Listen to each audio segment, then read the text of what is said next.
Good evening, ladies and gentlemen. Welcome to the most epic political showdown of the century, the 2024 presidential debate. On the red corner, the man whose hairstyle defies the laws of physics, the honest Don, the Trumpinator. And on the blue corner, the man who's been in politics since dinosaurs roamed the earth, the sleepy Joe Biden. To kick things off, we'll address the contentious issue of illegal immigration. President Joe Manchin, first question is for you. Your stance on illegal immigration is one of compassion, advocating for open border policies and pathways to citizenship. However, some critics argue that it places an enormous financial burden on cities to accommodate undocumented migrants and exacerbates social issues. How do you address these concerns?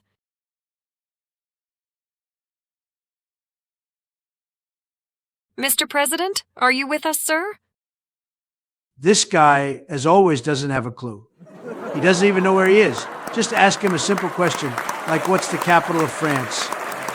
France. Where is that place?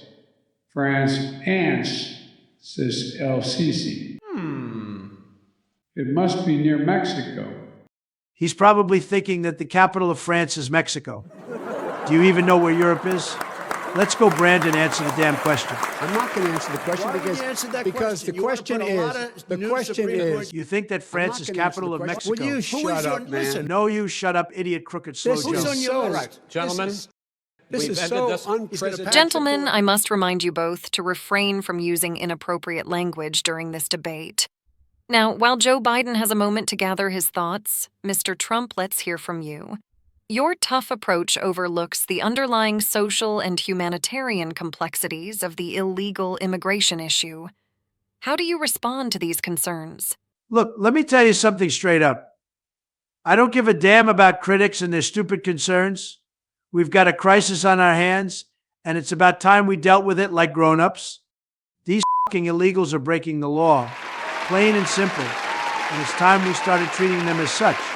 We can't afford to be soft on immigration. It's time to get tough, get serious, and get those borders under control. American citizens come first. Okay.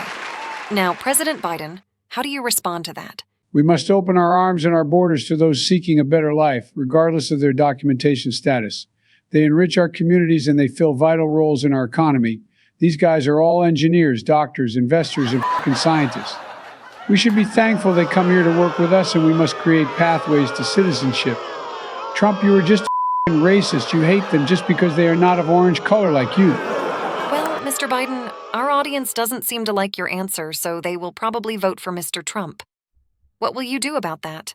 Well, Trump, it seems like you got quite the fan club, doesn't it? But if I see those poll numbers tipping more in your favor, I'll have the FBI investigating your every utterance, the Department of Justice probing your campaign funding, and a lot more indictments landing on your doorstep, and the IRS auditing your bank accounts so thoroughly you'll find loose change you didn't even know you had. So unless you want your lead to vanish quicker than my memory of today's breakfast, I suggest you retire and leave the presidency to the Democrats. Okay, President Trump. Joe, you dumb son of a... Give me more indictments and then my stats will rise even more. Yeah, laugh now. We were all laughing earlier when you thought France is the capital of Mexico. You were the last in your class, not the first. I can see that so clearly because you're so dumb, incompetent, and slow. And with that, we conclude our lively debate for tonight. Though some language was, quite colorful. Thanks to the candidates and our audience. Happy voting and good night. Thank you.